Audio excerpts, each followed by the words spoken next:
CSAT 2021 की practice हम कर रहे हैं। आज का क्वेश्चन है 700 से 1000 तक के पूर्णांकों को सूचीबद्ध किया गया है। इनमें से कितने पूर्णांकों में अंकों का योगफल 10 है। कहने का मतलब है कि 700 से लेकर 1000 तक के जो भी पूर्णांक है 700, 1, 2, 3 ऐसे 1000 तक, उनको एक सूची बनाई गई और उस सूची में से उन अंकों को छांटा गया जिनका अंकों का योगफल 10 है। तो पहले मैं 700 से 800 तक के अंकों को देख लेता हूँ। तो इसमें 700 से लेकर 800 तक का देख रहा हूँ मैं। तो पहला जो अंक होगा, 3 अंकों की संख्या है तो पहला अंक 7 होना ही होना है। 700 से 800 के बीच में 7 तो पहला अंक आएगा ही। फिर अगर मैं यहाँ पर 0 रख लेता हूँ तो मुझे अंकों का योगफल 10 बनाने के लिए यहाँ पर 3 रखना ही रखना पड़ेगा। नेक्स्ट मैं इसे उल्टा कर दूं तब भी संख्या आ जाएगी, अलग अलग संख्या हुई। इसके बाद 7 है, मैं 0 की जगह 1 रख देता हूँ, मतलब अब अंकों को बढ़ाता जाऊँगा मैं। तो मुझे यहाँ पर 2 रखना पड़ेगा तब 10 हो जाएगा। इन्हें आपस में बदल दूंगा तब भी अंकों का योगफल आ जाएगा। अब मैं अगर 1 की जगह 2 रखता हूँ तो वापस रिपीट हो रहा है। तो इसके बाद में 700 से 800 के बीच में और कोई संख्या बनने वाली नहीं है। फिर 800 से लेकर 900 के बीच, इसमें देखते हैं पहला अंक 800 का 8 होगा, 8 होना ही है। फिर 2 अंकों को देखना है हमें। तो पहला अंक अगर मैं 0 रख देता हूँ तो इकाई का अंक अवश्य ही 2 होगा। इन्हें आपस में बदल देता हूँ। नेक्स्ट अब मैं अंकों को बढ़ा रहा हूँ। मैंने 0 की जगह 1 रखा तो मुझे यहाँ पर 1 रखना पड़ेगा। अब मैं इनको रिवर्स कर दूँ तब भी वही रहेगा, 811 का 811 ही रहेगा। अब मैं आगे बढ़ता हूँ, 1 की जगह अब 2 रखता हूँ तो फिर से रिपीट हो जाएंगे ऊपर की श्रृंखला। तो यहाँ पर सिर्फ 3 संख्याएं बन रही हैं।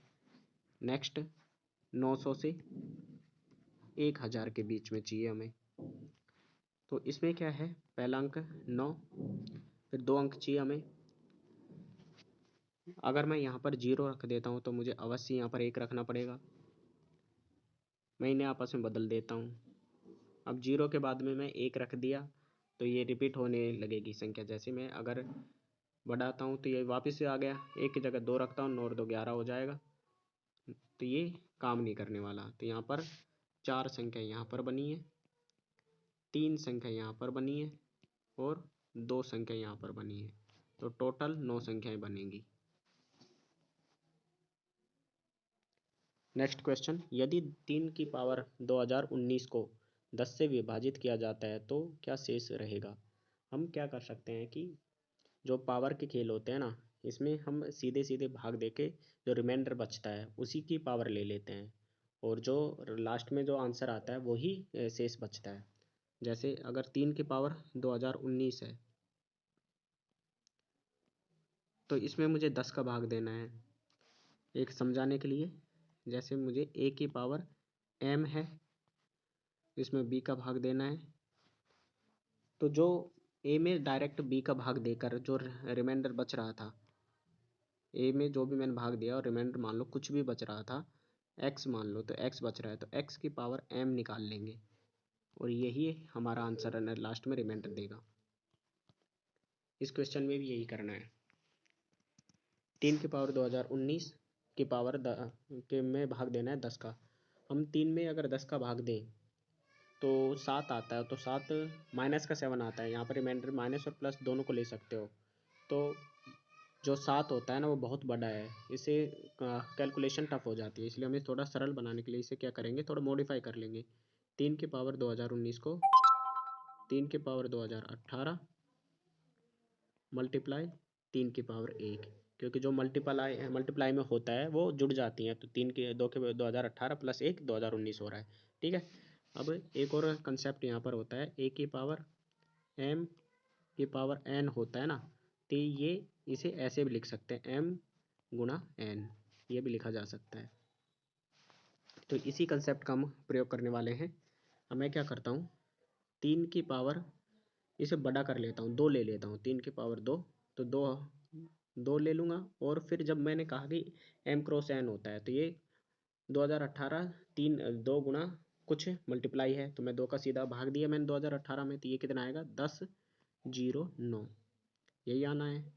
अगर मैं इन दोनों को मल्टीप्लाई करता हूँ तो 2 गुना 1009 तो 2018। ये हमारा जो क्वेश्चन को सोल्व करने की थीम है वो यही है। इस अन्य सूत्र के आधार पर सोल्व हो रहा है हमारा। तो अब इसमें 10 का भाग देना है। तो जब मैंने और क्रॉस गुना 3 की पावर 1 ये अलग रहेगा। मैंने 9 में भाग दिया, 3 की पावर 2 9, 9 में 10 का भाग दिया तो -1, -1 की पावर 1009 मल्टीप्लाई 3 की पावर 1 या 3, 1009। जब -1 की कोई भी पावर हो तो वो 1 ही रहता है, 1 में कोई चेंजेज नहीं आता। लेकिन अगर नेगेटिव में है तो ओड संख्या होने पर नेगेटिव आंसर देगा। अगर नेगेटिव है लेकिन पावर इवन है तो फिर वो पॉजिटिव आंसर देगा। तो यहाँ पर क्या है, नेगेटिव -1 है तो नेगेटिव -1 की पावर ओड है, तो इसलिए जो आंसर आएगा वो -1 आएगा, -1 आ जाएगा।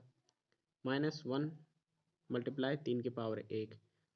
तो जब किसी भी नेगेटिव को पॉजिटिव से मल्टीप्लाई किया जाता है तो नेगेटिव देता है, तो -3 आएगा। अब हमें पता है कि -3 जैसी कोई संख्या होती नहीं है, तो -3 नहीं होगा तो हम क्या करेंगे। जब ऐसे होते हैं ना तो हम क्या है कि हम दशमलव पद्धति पे काम करते हैं। तो 10 में से कोई भी संख्या होती है उसे माइनस कर देते हैं, जितना नेगेटिव होता है उतना ही कर देते हैं। अगर मान लो कि यहाँ पर -2 होता तो 10 में से 2 घटा देते तो ये 8 आ जाते। अब यहाँ पर -3 है, 10 में से अगर मैं -3 को हटा दूंगा तो ये 7 आंसर देगा, और यही हमारा आंसर है। जो रिमाइंडर बचने वाला है शेष वो 7 ही होगा। आज की क्लास में इतना ही। चैनल को सब्सक्राइब कर लीजिए और इसी तरीके की वीडियो को देखने के लिए हमारे चैनल पर बने रहिए। Thank you.